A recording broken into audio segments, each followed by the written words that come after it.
Hello children, today we will discuss about mole concept. Mole is basically a counting unit and mole is related with the mass of substance. Substance can be atom, molecule, ions or any entity. So children, let us discuss about mole.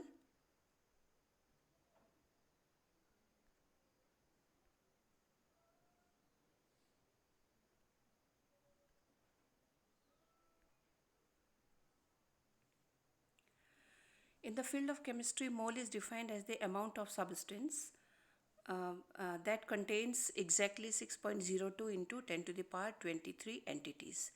So actually, mole is a counting unit which is related with the mass of substance, and it has 6.02 into 10 to the power 23 particles of that substance. Now, 6.02 into 10 to the power 23, known as you know, Avogadro constant or Avogadro number, and it is denoted by symbol Na. Elementary entities that can be represented in moles can be any particle. It can be atoms, molecules, polyatomic ion, monatomic ion, or any other particles. So it is number of particles. Now one mole of किस तरह से हम मोल को count करते हैं या किस तरह से इसका कंसेप्ट आया है, तो it is taken from carbon 12 which is isotope of carbon. If we take exactly 12 gram of carbon, it will contain 6.02 into 10 to the power 23 number of carbon atoms. तो यदि आप 12 ग्राम कार्बन लेते हैं और उसमें exactly 6.02 into 10 to the power 23 particles carbon के होंगे. We can also calculate number of particles by a formula that is small n is equals to n upon Na, where n is number of moles, capital N is total number of particles of any given substance, and Na is Avogadro number. So by using this formula we can calculate number of moles by given number of particles. Now here we can understand mole concept by taking an example, calculation of number of particles in 1 mole. So suppose question is calculate number of atoms in 12 gram carbon. 12 gram carbon में कितने number of particles होंगे, previous slide में आपको बताया है कि Avogadro number के बराबर होंगे, लेकिन वो किस तरह से, वो देखिए 1.99 into 10 to the power -23 gram. This is the mass of one carbon atom. तो 12 ग्राम कार्बन में कितने एटम्स होंगे? 1.99 into 10 to the power 23 gram means one carbon atom.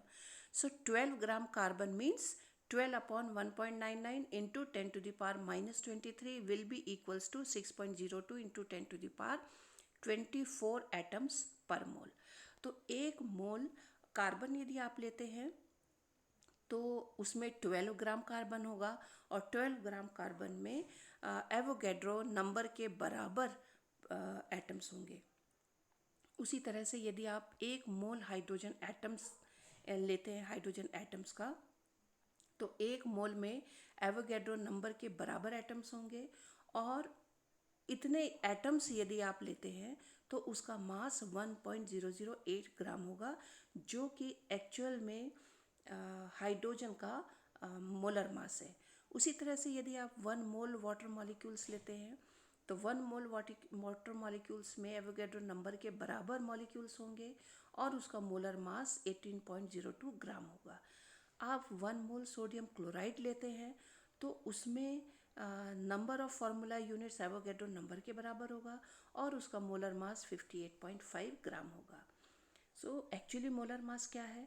Molar mass is the mass of 1 mole of substance in grams. It is known as molar mass. तो ये molar mass किसी भी substance का आप लेते हो तो उसमें एवोगैड्रो नंबर के बराबर पार्टिकल्स होंगे and that will be equals to 1 mole. Now moving to next slide, 1 mole of several substance. Suppose यहाँ पर हमने वाटर लिया हुआ है तो वाटर का जो मोलर मास है 18 ग्राम है.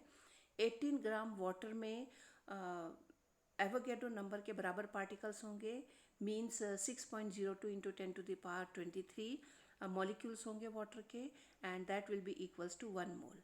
यदि आप सोडियम क्लोराइड लेते हैं तो सोडियम क्लोराइड का 1 मोल मीन्स 58.5 ग्राम, जो कि उसका मोलर मास है, और 58.5 ग्राम सोडियम क्लोराइड आप लेते हो तो उसमें एवोगैड्रो नंबर के बराबर फार्मूला यूनिट्स होंगे। तो इसी तरह से बाकी एग्जांपल्स भी हैं, आप इनकी क्वांटिटी में डिफरेंस देख सकते हैं। जैसे आप वाटर देख रहे हैं तो ये 18 ग्राम है, आप सोडियम क्लोराइड देख रहे हैं तो 58.5 ग्राम है, और ये शुगर है तो शुगर का आप मोलर मास निकाल सकते हैं उसके एटम्स को काउंट करके, एटम्स का मास काउंट करके। सो 1 मोल सब्सटेंस आप कोई भी लोगे तो हर एक का मोलर मास अलग अलग ही होगा। Now we can also take this flow chart to understand the concept of 1 mole. 1 mole को आप तीन तरीके से आप इसका समझ सकते हैं, इन terms of mass, in terms of particles, in terms of volume. तो यदि आप 1 मोल को मास से रिलेट करते हैं तो मास हमने देखिए तीन तरीके से हम मास ले सकते हैं। हम एटम्स का ले सकते हैं, हम मॉलिक्यूल्स का ले सकते हैं, हम फार्मूला यूनिट्स का ले सकते हैं। तो सबसे पहले हम एटम्स का लें। यदि आपने 1 मोल एटम्स लिए हुए हैं, 1 मोल एटम्स, यदि आप कार्बन का 1 मोल ले रहे हैं इट मीन्स 12 ग्राम, आप सोडियम का 1 मोल ले रहे हैं इट मीन्स 23 ग्राम्स। अब हम सेकेंड लेते हैं मॉलिक्यूल्स। तो मॉलिक्यूल्स जैसे वाटर हमने लिया, वाटर का मॉलिक्यूलर फॉर्मूला H2O, इसका मोलर मास 18 ग्राम। 18 ग्राम आप वाटर मॉलिक्यूल्स लेते हो तो वो 1 मोल है। यदि आप 44 ग्राम्स कार्बन डाइऑक्साइड लेते हो that will be equals to its 1 mole.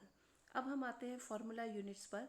यदि आप 58.5 ग्राम सोडियम क्लोराइड लेते हो so it will be equals to 1 mole. आप 100 ग्राम कैल्शियम कार्बोनेट लेते हो it will be equals to 1 mole. Now in terms of particles, आप किसी भी सब्सटेंस के आपने एवोगैड्रो नंबर के बराबर पार्टिकल्स लिए it will be equals to 1 mole. For example, यदि आप 1 मोल ऑक्सीजन एटम्स लेते हो it will be equals to Avogadro number. आप 1 मोल ऑफ ऑक्सीजन मॉलिक्यूल्स लेते हो in the form of O2 it will be equals to Avogadro number, and that is equals to 1 mole. अब हम volume के terms में देखते हैं। यदि आप किसी भी गैस को यदि आप ले रहे हैं, gases substance, so 1 mole will be equals to 22.4 litre. Children, 1 mole of any gaseous substance, it can be O2, CO2, any substance N2 in gaseous form, 1 mole means 22.4 liter of any given gas at normal temperature and pressure. तो आप तीन तरह से इसको relate कर सकते हो mole को, mass, volume and number of particles. So children, that's all about mole concept. I hope you understood this mole concept.